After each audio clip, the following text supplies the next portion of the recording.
Hi hello. അപ്പോൾ ഇന്ന് ഞങ്ങൾ ക്യാൻറ്റീനിലൊന്ന് പോവുകയാണ് കേട്ടോ. അപ്പോൾ പല പ്രതിസന്ധിയും വരും, എന്നാലും ഞാൻ ഈ വ്ളോഗ് കംപ്ലീറ്റ് ചെയ്യുന്നുള്ള ലക്ഷ്യത്തോടു കൂടിയാണ് ഞാൻ പോകുന്നത്. അപ്പോൾ തുടക്കത്തിന് തന്നെ അവൾ കരഞ്ഞു, ഞാൻ മൈൻഡ് ചെയ്തില്ല, ഞാൻ ഓട്ടോയിൽ കയറി കേട്ടോ. അപ്പോഴേക്കും കെട്ടിയോൻ അവിടെ ചെരുപ്പ് തപ്പുന്നുണ്ടായിരുന്നു. പിള്ളേർ എറിഞ്ഞതിന് എന്നെ വഴക്ക് പറഞ്ഞിട്ട് വല്ല കാര്യമുണ്ടോ കെട്ടിയോനെ എന്നും ചോദിച്ച് പിന്നെയും ഞാൻ മുഖം തിരിഞ്ഞ്. വഴക്കൊന്നും കേട്ടാലും പ്രശ്നമല്ല എന്ന് വിചാരിച്ച് ഞാൻ ചിരിച്ചുകൊണ്ട് പിന്നെയും വ്ളോഗ് എടുക്കാൻ തുടങ്ങി കേട്ടോ. അതങ്ങനെ തന്നെയാലോ, ആരെന്ത് ചെയ്താലും ഭാര്യമാരുടെ തലയിലാലോ എല്ലാ കുറ്റം വരിക. അതൊക്കെ പോട്ടെ. അപ്പോൾ കുറേ ദിവസങ്ങളായിട്ടോ ഞങ്ങളൊന്ന് പുറത്തിറങ്ങിയിട്ട്. അപ്പോൾ ക്യാൻറ്റീനിലും പോവാം, കുറച്ച് ചെടികളൊക്കെ വാങ്ങാമെന്ന് വിചാരിച്ചാണ് പോണത്. ഞങ്ങൾക്ക് ക്യാൻറ്റീൻ പാലക്കാട് ഒറ്റപ്പാലമാണ് കേട്ടോ വരുന്നത്. അതിൽ പാലക്കാട് ഞാൻ ഇന്നുവരെ പോയിട്ടില്ല. ഒറ്റപ്പാലത്താണ് ഞാൻ 2-3 പ്രാവശ്യം പോയിട്ടുണ്ട് കേട്ടോ. അങ്ങനെ ക്യാൻറ്റീനിൽ പോയി കഴിഞ്ഞപ്പോൾ നമ്മൾ ഫോണൊന്നും എടുക്കണത് ശരിയല്ലല്ലോ, അതുകൊണ്ട് ഞാൻ അത്രയ്ക്ക് വീഡിയോ എടുത്തില്ല. അങ്ങനെ ഞങ്ങൾ കുറച്ച് ചെടികളൊക്കെ വാങ്ങാമെന്ന് വിചാരിച്ചിട്ടായിരുന്നു പോയത്.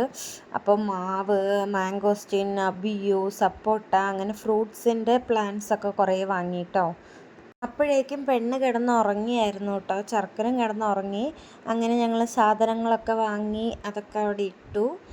അപ്പോൾ ഇന്ന് വൈകുന്നേരം അമ്മച്ചിയും പപ്പയും വരുമെന്ന് പറഞ്ഞിട്ടുണ്ടായിരുന്നു കേട്ടോ. അങ്ങനെ ഞാൻ അമ്മച്ചിയും പപ്പയും വന്നു കഴിഞ്ഞപ്പോൾ കുറച്ച് വ്ളോഗൊക്കെ എടുക്കാമെന്നൊക്കെ രീതിയിൽ ഞാൻ ഫോണും പൊക്കിക്കൊണ്ട് പോയി കേട്ടോ. അപ്പോൾ ഞാൻ ഇച്ചായ കുറച്ച് വീഡിയോ എടുത്ത് തരൂ എന്ന് ചോദിച്ചു കഴിഞ്ഞപ്പോൾ തുടക്കത്തിലേ അവൻ പുച്ഛമാണ് കേട്ടോ. വെറും പുച്ഛം എന്ന് പറഞ്ഞാൽ പുച്ഛം. അതൊന്നും ഞാൻ മൈൻഡ് ചെയ്തില്ല കേട്ടോ. പിന്നെ വിഷുവിന് വാങ്ങിയ കുറേ പടക്കങ്ങളൊക്കെ അവിടെ ഇരിപ്പുണ്ടായിരുന്നു. അതൊക്കെ അനിയനും ചേട്ടനും ഒക്കെ കൂടി പൊട്ടിച്ചു കേട്ടോ. ഇതൊക്കെ ഞാൻ ഒരുപാട് ആഗ്രഹിച്ച നിമിഷങ്ങളാണ് കേട്ടോ. കാരണം നമ്മൾ എല്ലാവരും കൂടെ, പിന്നെ ചേട്ടൻ്റെ അച്ഛനും അമ്മയും അവർ വന്നില്ല. ഞങ്ങൾ പിന്നെ രാവിലെ വരാമെന്ന് പറഞ്ഞു കേട്ടോ. ഞാൻ പടക്കമൊക്കെ വാങ്ങണത് എനിക്കിഷ്ടമല്ല, പിള്ളേരുടെ കയ്യിലൊക്കെ വെച്ച് പൊട്ടും എന്നൊക്കെ ഞാൻ പറഞ്ഞെങ്കിലും പൂത്തിരിയൊക്കെ നമ്മൾ കാണുമ്പോൾ ഒരു സന്തോഷമാണല്ലോ. നമ്മളും കുറേ വഴക്ക് പറയും, അവരും കുറേ വഴക്ക് പറയും. അപ്പം ഞാൻ പറയുമ്പോൾ അവൻ നിന്ന് കേൾക്കും, അവൻ പറയുമ്പോൾ ഞാൻ നിന്ന് കേൾക്കും. അങ്ങനെയാണ് ഞങ്ങളുടെ ഒരു ജീവിതം പോകുന്നത് കേട്ടോ. പിന്നെ രാത്രിയൊന്നും വീഡിയോ എടുക്കാനൊന്നും പറ്റിയില്ല കേട്ടോ. എന്തായാലും ഞാൻ ഒരു വ്ളോഗിനുള്ളത് ഒപ്പിച്ചിട്ടുണ്ട്. പിന്നെ പിറ്റേ ദിവസം ഒരു ഉച്ച കഴിഞ്ഞ് ഞങ്ങൾ എല്ലും കപ്പയും പുഴുങ്ങാമെന്ന് വിചാരിച്ചു.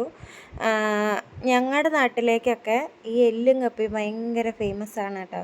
കല്യാണങ്ങൾക്ക് തലേ ദിവസം എല്ലും കപ്പയൊക്കെ പുഴുങ്ങും ഒരു 4 മണിക്കൊക്കെ. അപ്പോൾ എൻ്റെ ചായൻ അത് 1-2 പ്രാവശ്യമേ കഴിച്ചിട്ടുള്ളൂ. പക്ഷേ നമ്മൾ വെച്ച നമ്മുടെ വീട്ടിൽ അത് വന്നുണ്ടാക്കണം, എല്ലാവരും കൂടെ ഇരുന്ന് കഴിക്കണം എന്നൊക്കെ എനിക്ക് ഭയങ്കര ആഗ്രഹമായിരുന്നു.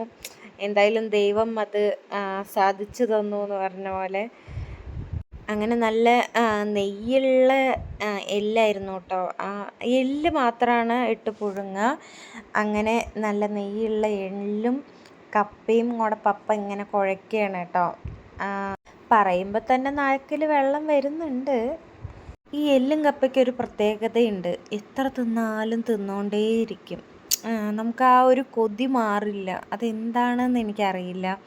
ഇവിടെ പപ്പയ്ക്ക് നന്നായി കുഴഞ്ഞിരിക്കണം, അമ്മച്ചിക്ക് കുറച്ച് വിട്ടിരിക്കണം. അപ്പോൾ അതങ്ങനെ ചെയ്യും ഇങ്ങനെ ചെയ്യുമെന്ന് പറഞ്ഞാൽ അമ്മച്ചി പറഞ്ഞു കൊടുക്കുകയാണ് കേട്ടോ പപ്പയ്ക്ക്. അതിന് കപ്പയും എല്ലും കപ്പയും റെഡിയായി. കപ്പ ബിരിയാണി എന്നോ ഏഷ്യാഡ് എന്നൊക്കെ പറയും. അപ്പോൾ ഇന്നത്തെ വീഡിയോ ഇത്രയേ ഉള്ളൂ. ബായ്.